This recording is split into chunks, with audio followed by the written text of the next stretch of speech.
Yo, quick warning, this video is part 3 of 3. So if you missed the first 2 videos, be sure to check those out as well. Especially if you want footage of 2 guys trying to talk about transfers and ending up getting sidetracked all the time. Enjoy!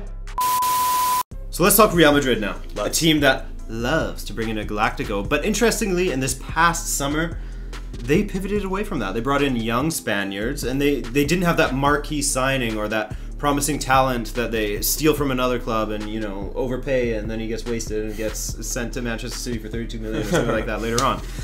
So what do you think that says about the team? Because they're not having their best season right now. They're not doing very well, and they were at the top, and all the teams around them improved to beat them, and it seems like their game plan didn't work in the summer. Yeah, and I wonder whose game plan it was. If it's Florentino Perez, the president of Real Madrid, or if it was Zinedine Zidane saying, hey, we got all the guys that we need. We can bring in Isco or elevate his status. We can kind of get rid of the guys that are frustrated like James Rodriguez. And I got it. You know, we're back-to-back Champions League winners. Get off my back. Yeah. And I think that was a mistake because you still need to have a player or two who's hungry. And not to say that Real Madrid isn't hungry. They're just not hungry. Yeah. They're not trying to prove anything. They made history last year by winning back-to-back Champions Leagues. And no other team has ever done that since it switched names to the Champions League. And that's a big deal. And I think there's a drop-off after that. I think it's like, wow, we have to do this again? And without having some kind of new blood in there, because even the guys like Vasquez and Isco, they were still on the team. So even though they're being elevated and getting more responsibility within the club, they're still part of all that and kind of the general, I don't know, feeling. Yeah. But if you brought in, I don't know, let's say a Neymar, for instance, which is a crazy one because he went to Barcelona, but I'm hearing rumors that he didn't say no to potentially moving to Real Madrid, which is crazy as well. That just brings this kind of element of excitement, like the team's still, all right, we got this new guy, he's hungry, he wants to prove himself, like we can rally around that, and I think that would be a good thing for the club. You know, Kylian Mbappe was out there. I heard that he was going to be a bigger transfer signing based on how the numbers are going now than Cristiano Ronaldo, and I heard Ronaldo was not okay with that. I heard that Ronaldo was not okay with, you know, this big splash and signing. He just wants to be the guy. And he's earned the right in some capacity to fight for that, but you wish he would kind of get out of his own way and say, hey, Kylian Mbappe could help our team. Yeah. And I think if they had signed Mbappe, there might have been a different kind of buzz, you know, having Mbappe and Isco, and I feel like I'm missing somebody. Who scored a bunch of goals at the beginning? Of this season? Yeah, not Vasquez, it was somebody else. Asensio, yeah. So you have this like new blood that's coming up, and but they're not ready yet, but they're getting close to it. And so that would have been, I think, pretty cool. And I think Madrid could have used a little bit of that. And now they didn't do anything. And now you have a bunch of guys who are incredible players and incredible professionals, but it's just hard sometimes to get that juice again to prove yourself. And it shows. Like, they're clearly not the same team. They seem a little bit tired. I'm sure they're a little bit worn down. And not only do they have to worry about staying healthy for their club, but they have a World Cup looming as well. And they can say whatever they want, but that's on your mind. Yeah. You don't want to get hurt. Of course. Because you want to represent your country in a World Cup. That's the highest of honors. Of course, yeah. And I think if I did have to choose one position that they could improve, people aren't going to like this, but I'm not a Benzema fan. I think there's a lot of non-Benzema fans. Okay, all right. Well, maybe I found my people then. I think that he's a great striker, but he just doesn't seem to be working in the last couple of seasons. I mean, Ronaldo did say before that he's the best striker he's ever played with. Why? Because he got Ronaldo a lot of goals. You know? Yeah. But is he still putting up the numbers? I would get rid of Gareth Bale. Yeah, well, I mean, he's just like a walking injury. Yeah, taking away the injuries. I don't know if he was ever the right fit for Real Madrid. He played well and did some great things for them when he first joined the club, and he helped them win a Champions League and all that. But him and Ronaldo definitely... They never got along. No, well, I don't think it has anything to do with Bale. I think Bale definitely wants to get along with him. I think Ronaldo just didn't have time for him. Yeah. So that's just funny Ronaldo stuff. And we talk about strengths being weaknesses. I think that's like vanity and people getting paid more than him is an issue with Cristiano Ronaldo. So I think Gareth Bale, you just move him. Now he's hurt, right? So you have a reason to move him. I think you could probably get him back into England. And Manchester United obviously has shown interest in getting him. And I think you might be able to get him at a good rate. Maybe half of what Real Madrid paid for him. I think so. I think you can. I can't see any. And I think that'd be a good buy at this point. Yeah. You know, that's a good risk. I think him getting back to England would be a good thing for him. And I think he'd be ready to prove himself again.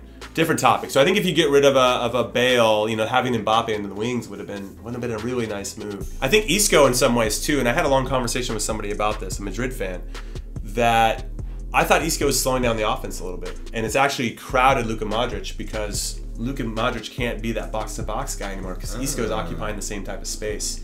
So as much as we're like, yeah, Isco, the attack runs different when he's kind of pulling the strings as opposed to when he's either out wide or on the bench. Right. And so I'm curious as to how much that plays into it. And if they're recognizing that, if that's a real thing, then I think you maybe are looking around in the January transfer window for somebody that you are not going to get rid of Isco, of course. No. But that can maybe unlock that a little bit. And it might be getting a different number 9. Maybe it is moving Benzema out and then bringing in like a Lewandowski, which I think would be a really cool signing for them. So I think there's options out there, and I think there's players that are willing and that want to come to Real Madrid. I just don't know if it'll happen in January, maybe in the summer. All right, Arsenal, and I think that we could use some help on this one. So let's bring in the illustrious Mike K. Hello, everyone. Hey, Mike K, what's up? Hey, what's up? Just hanging out. No big deal. No big deal? Yeah. Cool, dude. All right, so Arsenal, you're an Arsenal fan. As we realized this weekend, your team could use some improvements in defense, correct? Absolutely. So who would you like to see? I would love to see Kalidou Koulibaly come in. Now, I'm not sure if he would because... He wants to win trophies? Well, yeah, I mean, you can put it that way. I didn't know we were going to laugh at me. Okay. I can leave if you want. No, keep going. Okay. Koulibaly. No, I just don't know if Arsenal have the firepower in the transfer market that they used to, and by used to I mean maybe 10 years ago. So I'm not sure if he would want to come, or if they'd be able to outbid the likes of Man City, Chelsea, or another team in Europe outside of the Premier League that are vying for his signature. So I mean, we could argue that they could outbid, they just choose not to, because they have enough money to do it. Right, which is frustrating. It got to be really frustrating for you. Exactly, and a player from his what's frustrating is that from his perspective, looking at Arsenal as a club, depending on how this season goes and how it's been going, you know, if he has any common sense, he'll look at that and say, well, I don't want to be playing in the Europa League. You know, I was just playing in the Champions League, so I don't see why he would want to join. So outside of that, I think it would be cool if we swept in for Virgil van Dijk and just stole him out from Liverpool's noses. I mean, he's a proven defender. Premier League. Yeah. And let's look at the players you did bring in this summer, though. Were you happy with your transfer window? You brought in Lacazette, Sead Kolasinac, and a young boy. Yeah, Cohen Brommel. Cohen Brommel. So what did you think of your transfer window? Brommel's by far the best signature that we got. No. Lacazette has been a great signing so far. I would love to see him play more than 72 minutes in a match. That would be great. You know, he's shown that he can score home and away. He's got 7 goals, 1 assist, or is it 8 after the United game? Well, he should have more because the fact that Arsene Wenger didn't start him is, for me, ludicrous. Like, you make this guy one of the most expensive signings in club history, and then you don't play him, is just... I can't. I mean, I don't even want to. I just get fired up for it. I'm not even an Arsenal fan. I get fired up about it. Anyway, I just have taught myself to kind of be numb to a lot of the things that happen at the club. So, because it's out of my control, and clearly it's out of control of anyone else that's not Arsene Wenger. Aside from Lacazette, Kolasinac is an awesome signing. It's mostly just because he's a free signing. He is not the typical Wenger player, but he clearly can play within the system, and he looks really good going forward. He can really dribble in the box, which is a nice trait to have for a left wing back, left back. Very physical. He looks mean, so I wouldn't want to go up against him. You know, he just looks like a tough guy that you wouldn't want to get stuck in with. So I'm very happy with that signing. You can kind of call Jack Wilshere a new signing, depending on how that pans out. Obviously, he hasn't played too much outside of the Europa League and the EFL Cup. But I think over time, we're going to see him play a lot more often because since Granit Xhaka has... And he's a player that I've liked, but... Yeah, I know, I understand. You don't like him. I get it. And we don't need to go into that because we've probably heard it enough. So I think that his stock has dropped for me, so I think Wilshere would be a nice replacement. But... he and Ramsey both like to go forward, so them playing next to each other, I'm not sure how well that would work out. So would you say that's the other position that Arsenal needs to look at the most, is the center mid position? Yeah, that and winger. I think it's for two reasons: to plan for the departure of Alexis Sanchez, of course, and also for the departure of Theo Walcott, because they're opening the door for talks with him. Possibly, I mean, if I were to guess, I'd say like West Ham, Everton, that caliber side would probably try to sign him. I'm happy for him to go. For some reason, I don't know why. It's not that I hate him, but I never. Whenever he scored, I'm like, oh, I wish that was someone else who scored. It just doesn't seem that cool when Theo Walcott scores. I don't know. So I think winger would be great. Yeah. Well, that's true. That was the best. I mean, anything that was his best contribution. Yeah, it was his best contribution. Yeah. So winger and center, defensive mid. I just think, it's a lot of spots, man. You need a whole new team. A spine, essentially. Yeah. You just need a spine and a manager with a spine too. Yeah, I said it. But what do you think of Peter Cech? Do you think that he's sort of washed up now because he doesn't have that same sort of like gravitas? Oh shit, it's Peter Cech, you know? Yeah. He can't save a penalty at all. Anytime we give up a penalty, it's an automatic goal. Not that is something you can really expect hold against him. But yeah, no, I think it would be cool to plan for the future as well. I'm not sure Ospina's the guy to do that. I know he's kind of young. He's a great shot stopper, but his decision making at times is just weird. I don't know if any of you guys have watched the game that was against one of those non-league teams. It wasn't Lincoln. It was the team before that. The guy who ate the pies. Oh yeah. Ospina made the most unreal pass I've ever seen a professional goalkeeper make. So yeah, I think if they were to look somewhere to get maybe like a 23, 24-year-old keeper to back up Cech for the next 2 years, be patient, and then take over, I think that'd be great. Obviously, they can't do that with Szczesny anymore because he's gone. But I never rated Szczesny that highly anyways. So. I heard Mignolet might be available. Ooh. Please no. Do you want to stick around for Tottenham? Yeah. Hey Mike, what do you think of Tottenham? Shit. What do you think of shit? Tottenham. Got it. Alright, so Tottenham had a weird transfer window because they were super quiet at the beginning. Nothing was really happening, but then they brought in Davinson Sanchez, who's been a good signing, I'd say, overall. Still very young. They brought in Fernando Llorente. Doesn't do much for me as far as a signing. They also brought in Serge Aurier, who's, I think, a good right back, but he's a bit of a loose cannon. I mean, the guy has the talent. Yeah, for sure. Is probably, talent-wise, better than Kyle Walker. However, he's not as consistent. He's a little bit unpredictable. Yeah. And I think in those types of positions on the field, you need somebody you can count on game in and game out. Hopefully he gets that. I think Mauricio Pochettino is an excellent manager, and I think he could probably get that out of him, but it's yet to be seen. Yeah, for sure. So if we look at their team as it is now, you have one of the best goalkeepers in Europe. You have a pretty solid back line with the double Belgians and then whoever you have on the wings, whether it's Trippier or Aurier or at left back. Who do they have at left back? Why can't I think of their left back? Danny Rose. Danny Rose, but he hasn't been playing really. He doesn't seem like he wants to be there anyways. No. Or at least he wants to get paid more. And Daniel Levy, I don't know if he's going to pay him more. So he could be on his way out. I don't even know who their backup is. I can't even think of him either. Ben Davies. Ben Davies. Ah, of course. Ben Davies, yeah. The Welshman, of course. Or Davis is that. I don't know why they say Ben Davis. Davies. I mean, it's all Daves. And then tomato. In the midfield, they have a great central midfield with Dele Alli, Dembele, Wanyama. They've got one of the best strikers in Europe right now in Harry Kane. Christian Eriksen's in there as well. So are there any other positions we can see that they would need to buy for? I think they have to be prepared for Kane potentially leaving. Yeah. Llorente is not the guy for me. No way. The one game that I saw recently at Old Trafford was United versus Spurs. He brought Llorente on. I just didn't see it. His movement. He's a big guy, but I feel like he needs to be in a two-striker kind of formation, and Harry Kane has proven that Spurs work better when there's a single number 9 up there, and Llorente's just not mobile enough for me. If you're going to get a lot of crosses in the box, then maybe Llorente's okay, but I don't know. And Harry Kane's a really special player, so I think somebody could swoop in for him. So I think you'd be prepared for that. I think you need to strengthen your bench a little bit if you really want to be something special in Europe. They've done well to get out of their Champions League group, so that's exciting, but Moussa Sissoko, that's not the guy that you want. He played at Newcastle, and he's just, he's been okay, and he's a big body, and at times he'll play like, this is the best player I've ever seen in my whole entire life, but more often than not, that's not how he's playing. Yeah. So it'd be doing little things like that, but again, I can't emphasize enough that I'm a really big fan of Pochettino.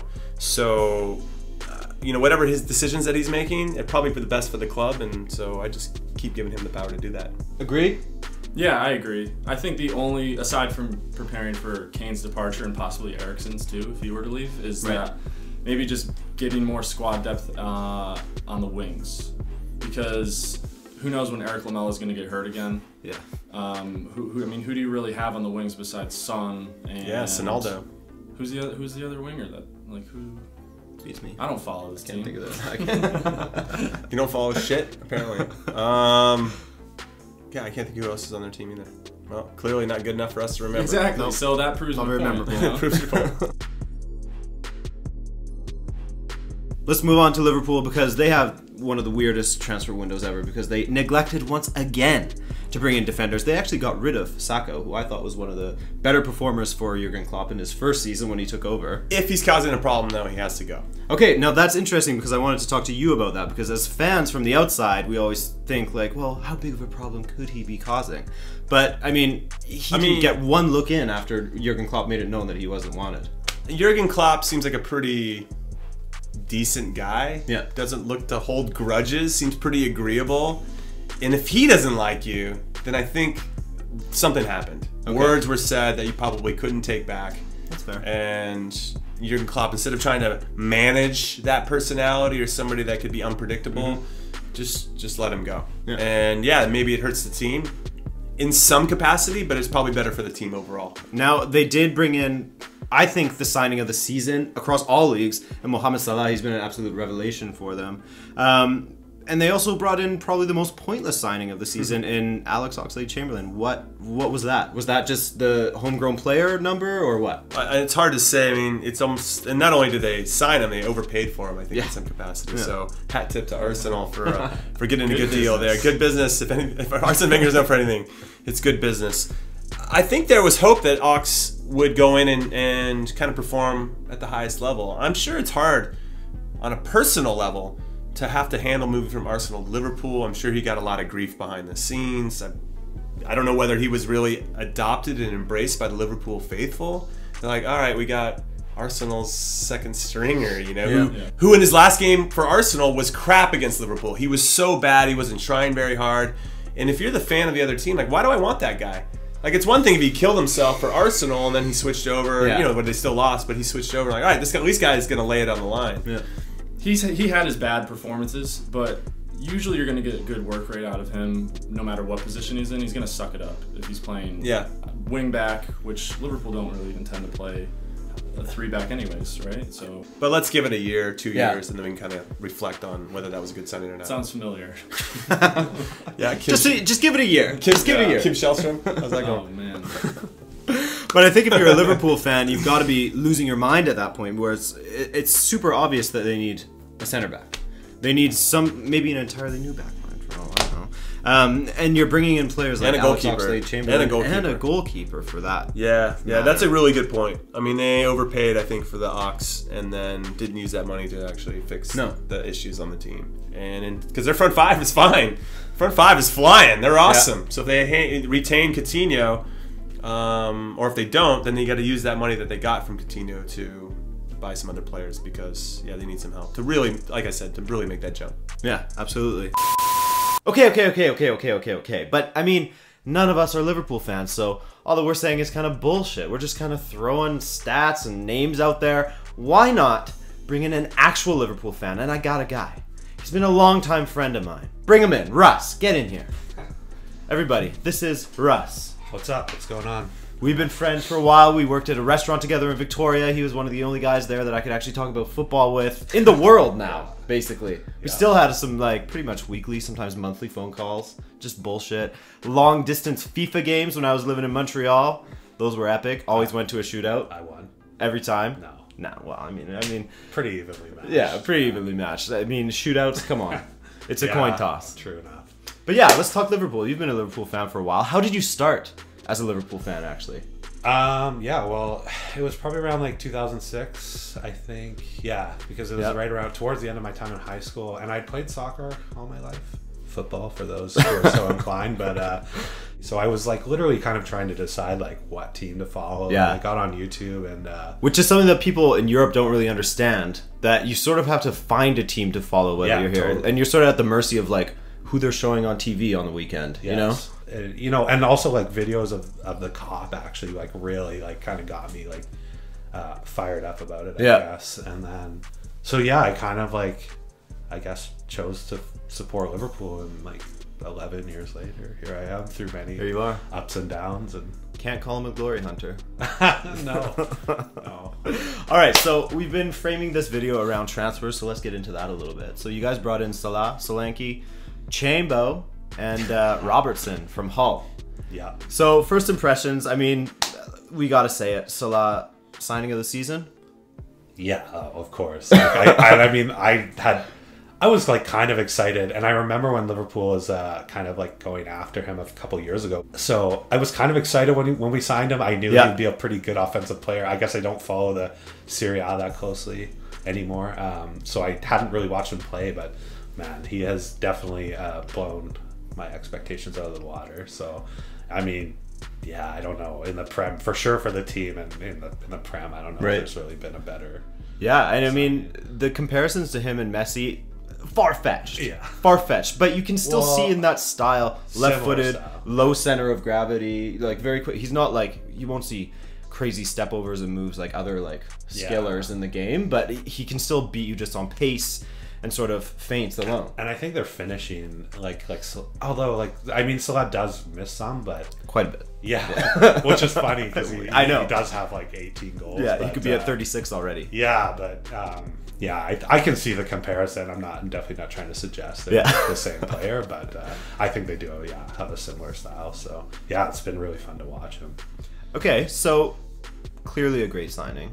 Did a great bit of business there. I mean, paid a decent penny for him, but been worth it. Yeah. A guy like Oxlade-Chamberlain, what did you think of that signing on deadline day?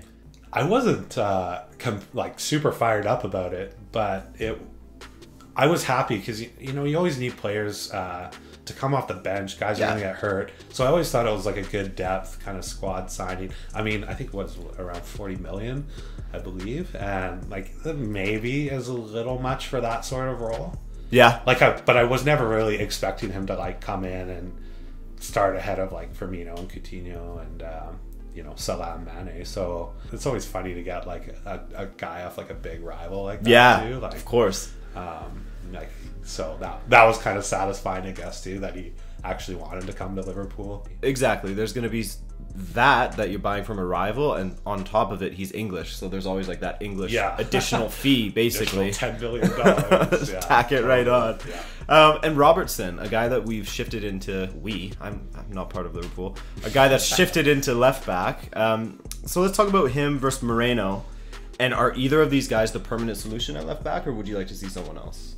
Yeah, so I mean, starting off with Robertson, I guess he's had kind of limited, I guess, time to really show what he can do. I mean, the first game he played in, and I want to say it was against Crystal Palace, maybe in the Prem, but he put in a couple like really nice crosses and looked good. He does look defensively solid, which I like, because in comparison to Moreno, sometimes he doesn't. So Robertson, I think he's been good, and Moreno, I've been pretty happy with the way he's played this year. Like he had a high profile mistake for sure against Sevilla. Again against Sevilla. Yeah. What's up? This is looking sketchy now. It's getting weird. Yeah, it's his bogey team, which is weird because it's also his former team. Yeah, there's some shenanigans going on. I don't know. Some former contacts there. But other than that, like I would say Moreno's been a pretty solid, and he offers a little bit more going forward, I would say, than Robertson. So I mean, for now, I'm pretty happy with those two players at that position. Yeah. Because I don't know, like I don't think there's a huge pool of available, I don't know, top class or at least better left backs at the moment. Right. I keep saying Grimaldo. Yeah, you do. Even though I want to keep him, but I mean, he seems to be the left back that's sort of sought after right now. Sorry, I'm dominating. Why don't you come on in a little bit here? Let's slide on in. Jeez. Yeah. Well, maybe. Yeah. I guess I don't. I literally don't know. Like, as long as Milner's not playing there, then like we're all good. Yeah. What positions do you think need reinforcing? I mean, there's an obvious answer there. Yeah. Sweet segue. Yeah, for sure, center back is the glaringly obvious one. I don't think anyone's surprised by that. It was really unfortunate the way the Van Dijk transfer saga went down. Just because, like, I was okay. Like, you know, I would like to see Van Dijk in a Liverpool jersey. And, right. But it was weird how he was kind of the only one they really went after. And so at the end of the transfer window, and boom, surprise, surprise, Southampton didn't want to sell him. Yeah, it just seemed we had like, no other options. So. Yeah, it just seemed like irresponsible, sort of like a juvenile mistake. Well, it also comes across as a little bit arrogant too, which is kind of annoying because for sure they're giving the impression that they're just like, oh, we will get him no matter what. Yeah, and now that didn't happen, so it's almost a little bit embarrassing too. And it was for sure when they were forced to like write an apology and all that. Yeah, totally. Look bad. Yeah, absolutely. So so maybe in January we can like look at getting someone in, whether it's Van Dijk or, you know, sometimes you hear like other links like Socrates from like Borussia Dortmund, I think. Read back in the summer. But just, you know, something. So because I think need to reinforce that position because I mean, obviously, like, Lovren is fairly error prone, and Matip he's good. Yeah. But I think he needs a solid partner. And then, do you trust Jordan Henderson? Yeah, well, we definitely talked about this before, but I think part of the problem with the back line and shipping so many goals and, you know, letting teams come back down from 3-0 and whatnot is the CDM kind of position, that like pivot, because we usually play 3 in the midfield, so that kind of more deep line central guy usually is Jordan Henderson, sometimes Emery Chan. I mean, Chan seems to be on his way out. Yeah. And Jordan Henderson, I'm starting to feel like, you know, if Liverpool really wants to take the next step from, you know, just kind of trying to get into the top 4 to maybe properly challenging and who knows, going deep in the Champions League, or I think they need to look at that position because, you know, I do love Jordan Henderson and the work he's done, and I actually think he's a good captain. I don't quite think he's at that level, to really anchor the team, to shield the defense, and then kind of move the ball out from the back. So. I think you guys definitely need a player that's better with the ball at his feet. Like, yeah. I personally, the first player that comes to my mind, and I know he was linked with a lot of Premier League clubs last summer, is William Carvalho from Sporting Lisbon, because he's the perfect pivot from defense link up to the attack. You know, he's big, he can hold off opposition easily, and his passing and vision is perfect. So I think that's someone that you guys could really use in your team. That's certainly I would say the type of player we need. So cool. Well, thanks for doing that, man. Yeah. 3 long videos talking transfers, maybe going on a few tangents in there as well. I hope you guys enjoyed this video, and I hope that you head on over to Jimmy's channel and subscribe if you haven't done that already. Do it! You better. And make sure you go on Twitter, hit up Mike K, Creator K. Is there anywhere else they can find you? Instagram, Tumblr, MySpace, Friendster. I'm everywhere. Everywhere you want to be. On the internet and in your dreams. Thanks for saving me there. Alright guys, my name is Adrian from Rabona TV. That's not my last name, as you already know, and I will see you in the next video. Wait, that's not your last name? No, it's not. Would you believe that? No, that's crazy. I mean, this whole time, I thought it was Adrian Rabona TV. And your middle name is From. Yeah, that's amazing. Incredible. That's cool that you give your fans a chance to know your full name. I never would do that.